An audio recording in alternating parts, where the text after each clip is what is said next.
हुन्छ त नेपालमा 8 अरब खानेलाई 8 अरब भ्रष्टाचार गर्नेलाई न्यायाधीशले 5 लाखमा छुट दियो र धरोटीमा छुटायो भन्ने सुनिरहेछ। अहिले सामाजिक सञ्जालमा छ्याप छापिरहेछ होइन।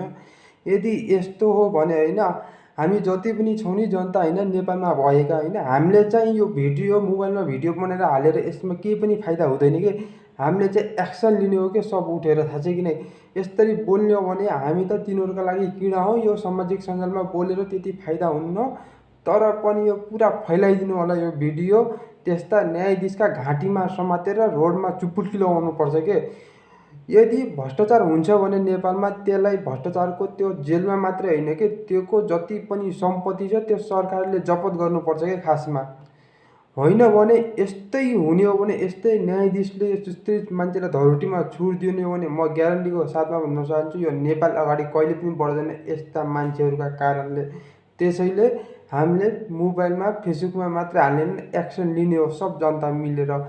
यदि फुर्सद छैन भने फुर्सद निकाल्नुहोस् हाम्रो देशको लागि, आउने पिँढीहरूको लागि। जय नेपाल।